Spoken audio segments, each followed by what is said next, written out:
नमस्कार भाइयों, आज के सेफ्टी प्रोफेशनल इंटरव्यू क्लासेस में चैप्टर 25 इलेक्ट्रिकल सेफ्टी चालू हो रहा है, जिसमें बेसिक नॉलेज ऑफ इलेक्ट्रिसिटी, बिजली का बुनियादी ज्ञान क्या होता है वो पार्ट 1 में आता है। इसका सबसे पहला सवाल होता है व्हाट इज इलेक्ट्रिसिटी। बिजली क्या है? Electricity is the flow of moving electrons, it is called electricity.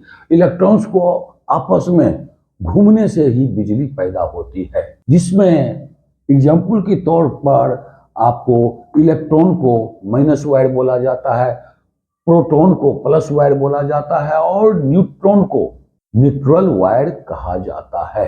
दूसरा सवाल है व्हाट इज इलेक्ट्रिक सर्किट। बिजली परिपथ क्या है? बिजली को चलने वाली रास्ता क्या है? When the electrons flow and the place through which electricity flows, it is called electric circuit. जहां से इलेक्ट्रॉन्स का प्रवाह होता है, जहां से इलेक्ट्रॉन्स चलती है, और ऐसा जगह जहां से बिजली चलती है, बिजली को चलने वाली रास्ता को ही हम इलेक्ट्रिक सर्किट कहते हैं। एग्जाम्पल के तौर पर transformer, motor, generator, circuit breaker में ELCB, RCCB हो जाता है, अर्थ लीकेज सर्किट ब्रेकर और रेसिडुअल करंट सर्किट ब्रेकर, जिसको मैं आगे बाद में बताऊंगा। Transmission line, distribution board and cable, ये सब हो गया इलेक्ट्रिक सर्किट, जहां से बिजली चलती है। तीसरा हो गया what is an electrical fundamental unit on like. बिजली को मापने के लिए विद्युत की मूलभूत इकाई क्या है? विद्युत को मापने की इकाई क्या है? जैसे आपका पहला हो गया वोल्टेज। वोल्टेज को electrical pressure, voltage electrical pressure in volt. Voltage को दबाव में, इलेक्ट्रिकल प्रेशर के दबाव में जो चलता है उसको वोल्ट्स में नापा जाता है। दूसरा हो गया current, flow of electrons in the circuit. जहां से इलेक्ट्रॉन्स चलती है, जहां से इलेक्ट्रॉन्स चलती है उसको करंट बोला जाता है, उसको एम्पियर में मापा जाता है। और तीसरा हो गया रेसिस्टेंस। रेसिस्टेंस हो गया आपका opposition of flow of current. Current को प्रवाहित होने के विरोध में रेसिस्टेंस को ओम में नापा जाता है, जिसको एग्जाम्पल के तौर पर अर्थिंग बोला जाता है। अब चौथा सवाल हो गया what are types of current. Current कितने तरह का होता है? There are 2 types of current. Current जो है मूल रूप से 2 ही तरह का होता है। AC, alternative current.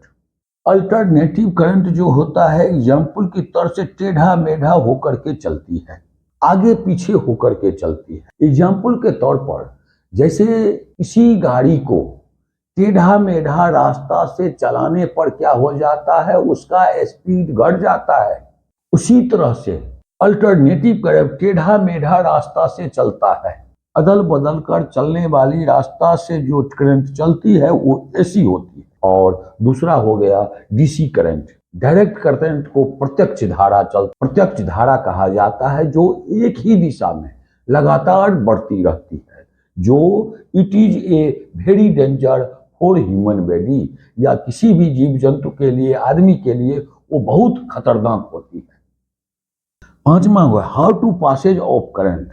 करंट किन किन चीजों से होकर पास होती है, और या conductors include like example. Conductors उसको बोला जाता है जिस जगह से होकर के बिजली पास कर जाती है। 3 जगह से होकर के, 3 चीजों से होकर के बिजली पास होती है, जिसमें पहला हो गया आपका मेटेलिक, धातु से होकर बिजली पास होती है, जिसमें steel, aluminium, brass and copper. Steel से होकर बिजली पास होती है, एल्युमिनियम से होकर तांबा, पीतल इत्यादि धातु से होकर के बिजली पास होती है। और दूसरा हो गया वाटर, पानी से होकर पास होती है बिजली। Water dumping floors and dumping wall ETC। अगर फर्श भींगा हुआ रहेगा, अगर करंट लीक होगा तो गारंटी है उससे होकर बिजली किसी को झटका लग सकता है, लग जाती है।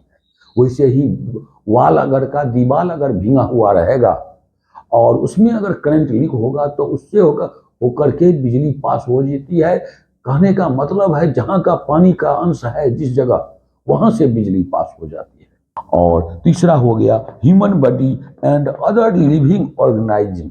मानव शरीर के बाद जितना भी जीव जंतु है, because it is mostly water like human body, जितना भी जीव जंतु है जिसमें जीव जंतु में पानी का अंश है, उससे होकर बिजली जो है पास हो जाती है।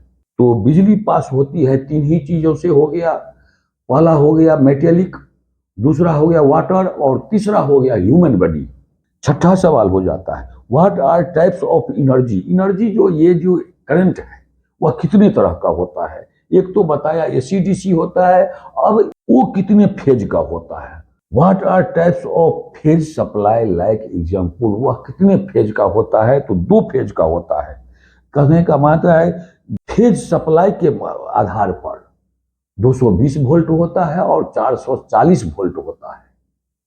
220 वोल्ट जो होता है उसको सिंगल फेज सप्लाई कहा जाता है। सिंगल फेज सप्लाई में आता है जिसमें 3 ही वायर रहता है। आपको फेज होगा रेड, न्यूट्रल होगा ब्लैक और अर्थ होगा ग्रीन, उसको सिंगल फेज बोला जाता है और वो 220 वोल्ट आता है। दूसरा हो गया 3 फेज सप्लाई। 3 फेज सप्लाई जो है 440 वोल्ट बोला जाता है। और फेज में हो गया रेड, येलो, ब्लू हो गया 3, और न्यूट्रल में वही ब्लैक आ जाता है, अर्थ में ग्रीन आ जाता है। सातवां होगा व्हाट इज इंसुलेटर। एक हो गया आपका कंडक्टर्स, जहां से बिजली पास होती है। एक हो गया इंसुलेटर, बिजली से के बचाव के लिए जिन चीजों का इस्तेमाल किया जाता है, जिन चीजों से, जिन वस्तुओं से बिजली पास नहीं होती है, उसको इंसुलेटर बोला जाता है। तो इसमें बताया गया है the opposite of conductor is an insulator. Conductor के विरोध में जो यूज हो जाता है उसको इंसुलेटर बोला जाता है, like rubber, plastic, glass, dry would etc.. बिजली से बचाव के लिए आप रबर दे सकते हैं, रबर का हैंड ग्लव पहन सकते हैं। प्लास्टिक मटेरियल जो है उससे बिजली पास नहीं होती है, और ग्लास, शीशा जो है उससे होकर भी बिजली पास नहीं होती है। और अगर लकड़ी सूखा हुआ रहेगा तो उससे होकर बिजली पास नहीं होगी।